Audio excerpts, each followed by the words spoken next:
Questa storia parla di un drago che abbiamo già incontrato nel manga Utaime 5, mentre accompagnava Zero nella sua missione per uccidere le sorelle intonatrici. Naturalmente, per lui non è sempre stato così. Come raccontato nella sua novella, la sua storia risale a molto prima che gli umani apparissero nella sua vita. Ricorda infatti di battaglie interminabili, condotte per qualche scopo che nessuno ricorda, neanche i draghi più anziani. I nemici non erano uomini, bensì esseri di poco conto, che Michael identifica come puppets, pupazzi. E ce n'erano a centinaia di migliaia, orde interminabili che combattevano disperatamente contro i draghi, che al tempo popolavano i cieli in quantità tali da oscurare il sole. Michael è sempre stato un drago molto riflessivo e spesso, perdendosi nei suoi pensieri e sottovalutando gli avversari, si addormentava addirittura in battaglia. Non che non gli piacesse bruciare intere masse di questi esseri, impilando montagne di cadaveri.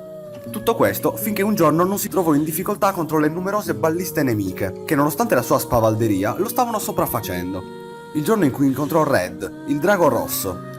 Un drago più anziano di lui, che da quel momento lo prese sotto la sua ala. Red lo rimproverava continuamente per la sua costante distrazione ed ingenuità, che a volte lo portava a subire più del necessario i colpi nemici. Red era un drago molto austero, avendo appena, a detta di Michael, 2000 anni in più di lui e molta più esperienza in battaglia. Non gli rivelò mai il suo vero nome, in quanto riteneva che divulgarlo non fosse nella natura di un drago. A Michael sembrava solo un vecchio, deprivato dal tempo e delle emozioni, sebbene nutrisse per lui uno strano rispetto, benché troppo orgoglioso per ammetterlo a se stesso.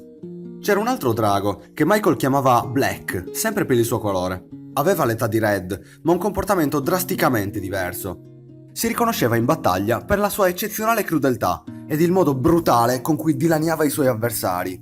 Michael lo apprezzava per la sua forza e cercava spesso le sue attenzioni, ma Black non sembrava avere il minimo interesse per lui.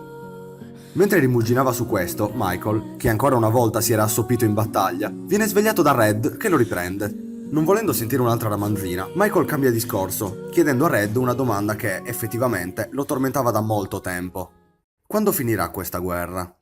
Mentre Angelus, questo è il nome del drago, tentava di rispondere, Michael ricorda solo che in quel momento il conflitto stesso aveva cessato di esistere, come anche i pupazzi e quasi tutta la popolazione dei draghi.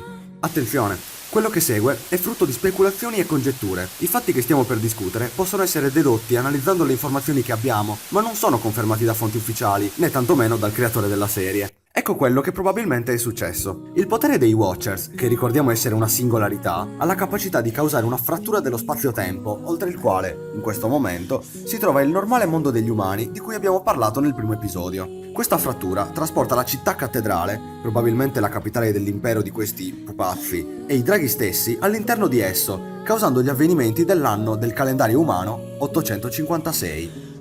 Michael percepisce il bagliore gigantesco come un'esplosione che estingue praticamente ogni forma di vita sulla Terra e genera gli umani, ignaro della possibilità che sia invece stato lui ad essere trasportato nel mondo di questi ultimi. Solo i draghi più forti sopravvissero a ciò, Red e Black, Michael stesso e pochi altri, ma tutti si persero di vista.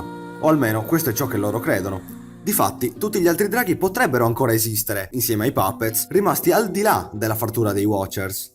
Michael ricorda che dopo questa esplosione, la Terra si era improvvisamente popolata di nuove creature chiamate umani, che nonostante la loro debolezza, si riproducevano a velocità impressionante, arrivando addirittura a superare il numero di quei pupazzi che combattevano in precedenza. Dopo l'iniziale periodo in cui i draghi spargevano morte e distruzione, però, questi sembrano unirsi in una causa comune con alcuni umani, per motivi apparentemente incomprensibili.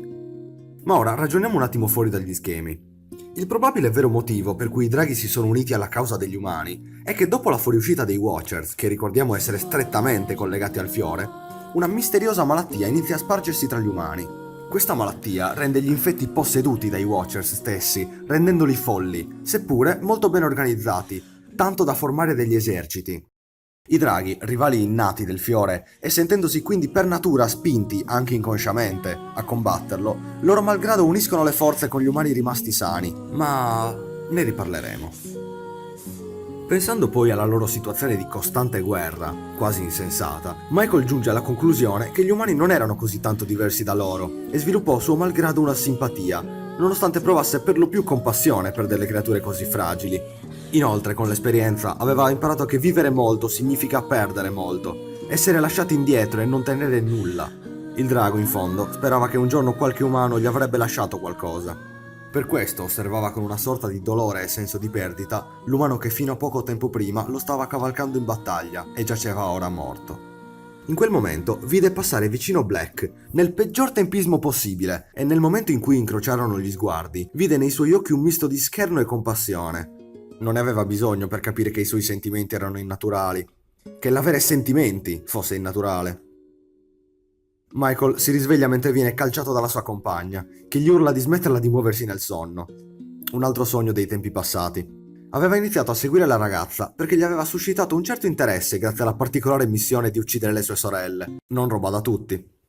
Inoltre lei era diversa dagli altri umani, cruda e maleducata persino nei confronti di un dragone come lui, e questo comportamento lo incuriosiva, anche se, alla fine, dopo che Michael avrebbe tenuto fede alla sua promessa, anche quella ragazza lo avrebbe lasciato solo, come tutti gli altri, come sempre.